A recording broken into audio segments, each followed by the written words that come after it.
तरफ देश को अलगाववाद, आतंकवाद, अराजकता, भ्रष्टाचार के आगोश में ले जाने की कांग्रेस की गारंटी है और दूसरी तरफ भारत को विकसित भारत और आत्मनिर्भर भारत बनाने की मोदी की गारंटी है।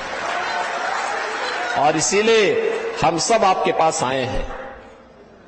उत्तर प्रदेश में तो हम तय कर चुके हैं, 80 सीट है उत्तर प्रदेश में, 80 लोकसभा सीट और 80 की 80 सीट मोदी जी के हवाले उत्तर प्रदेश करने जा रहा है।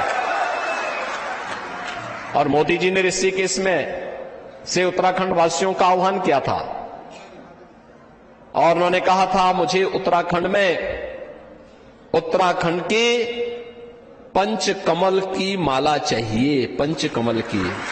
यह आपका आश्वासन मोदी जी के लिए, यहां के विकास के लिए, यहां की समृद्धि के लिए, यहां पे चल रहे प्रोजेक्ट को आगे बढ़ाने के लिए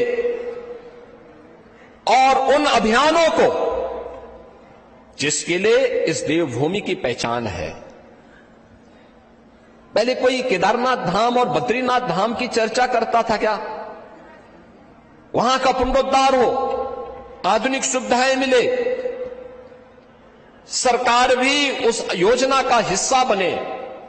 कांग्रेस ने एक काम जरूर कर दिया, मंदिरों के पैसे को धर्मांतरण के कार्यों में जरूर लगा दिया, मंदिर का पैसा मदरसा निर्माण में जरूर खर्च कर दिया।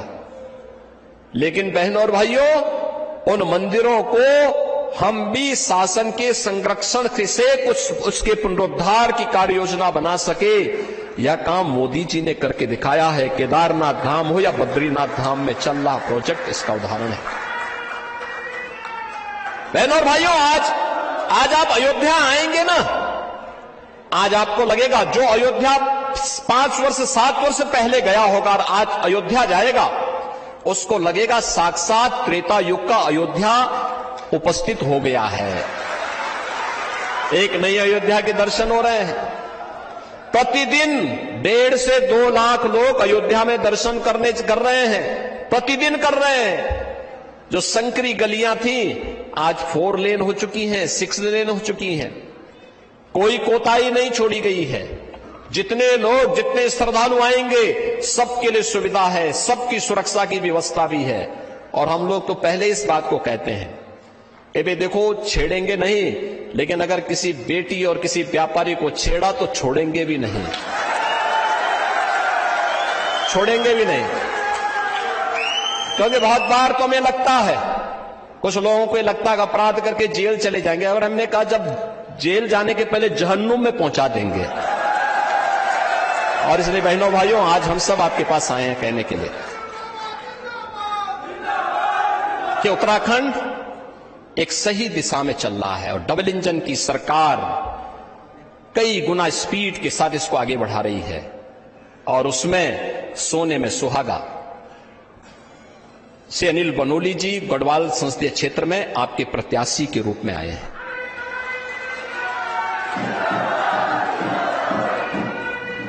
मेरी आप सबसे अपील होगी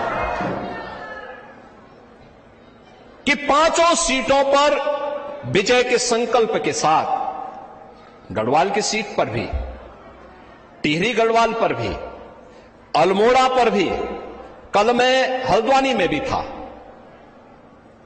हल्द्वानी और यानी नैनीताल सीट पर भी, हरिद्वार सीट पर भी, सभी 5 सीटें भारतीय जनता पार्टी जीते और उत्तराखंड फिर से बोले कि देवभूमि है और देवभूमि में देवताओं का आशीर्वाद तो देवीय शक्तियों को और सात्विक शक्तियों को जाएगा, राक्षसी प्रवृत्तियों को नहीं जा सकता है, कभी नहीं जाएगा। यह हमारा संकल्प होना चाहिए। मैं एक बार फिर से 19 अप्रैल को चुनाव है और 19 अप्रैल के चुनाव में आप सबसे अपील करूंगा कि ये कहना कि प्रत्याशी हमारे गांव में नहीं आया, हमारे घर में नहीं आया, बहुत कठिन होता है। लोकसभा चुनाव के दौरान और उत्तराखंड जैसे क्षेत्र में बद्रीनाथ धाम से लेकर के और आपके नजीमाबाद तक, आपके देहरादून के पास तक इतनी लंबी और इतना विस्तृत क्षेत्रफल लोकसभा क्षेत्र का होता है। कई विधानसभाएं हैं, लेकिन फिर भी अनिल बनोनी जी ने काफी कवर किया। मेरी आप सबसे अपील होगी, अब केवल आपके पास प्रचार के लिए 4 दिन बचे हैं। इन 4 दिनों में आप मोदी जी का प्रतिनिधि बनकर के, अनिल बनोनी स्वयं बनकर के घर घर जाकर के एक व्यक्ति को बोलिए कि भैया चुनाव कमल के निशान पर जाना है, वोट पोल करना है, कोई कैसा भी मौसम रहे। जैसे आज मुझे कहा जा रहा था कि मौसम बहुत खराब होगा, मैंने कहा यार देखो मेरी जन्मभूमि है, मेरे जाने पे मौसम खराब नहीं होगा। और मैं आपसे ये कहूंगा 19 अप्रैल को चाहे जैसे भी मौसम रहे, उसकी परवाह के बगैर पहले मतदान के लिए हमें जाना ही जाना है। हर एक व्यक्ति से मतदान कराना है। मतदान आपका लोकतांत्रिक अधिकार है, लोगों को समझाने की आवश्यकता है। और बहनों और भाइयों, अगर हम इस कार्यक्रम को लेकर के आगे बढ़ते हैं, भारी बहुमत से विजयी बनाते हैं, तो मोदी जी भी कहेंगे कि देखिए उत्तराखंड ने जो आश्वासन दिया था, उस आश्वासन पर उत्तराखंड फिर से खरा उतरा है। और आपने विधानसभा चुनाव में भी, गत लोकसभा चुनाव में भी अपना आशीर्वाद भारतीय जनता पार्टी को दिया था।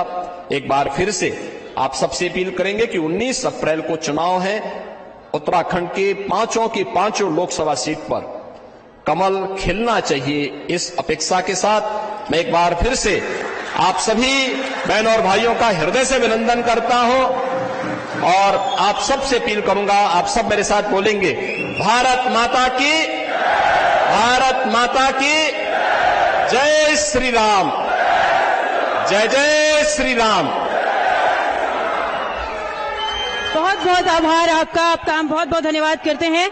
और जितेंद्र मुख्यमंत्री योगी आदित्यनाथ जो कि पौड़ी में मौजूद हैं और बीजेपी प्रत्याशी अनिल बलूनी के पक्ष में वोट की अपील कर रहे हैं। इसके साथ ही उन्होंने जनसभा को संबोधित भी किया, जिसमें उन्होंने बताया कि आखिर बीजेपी का विजन क्या है।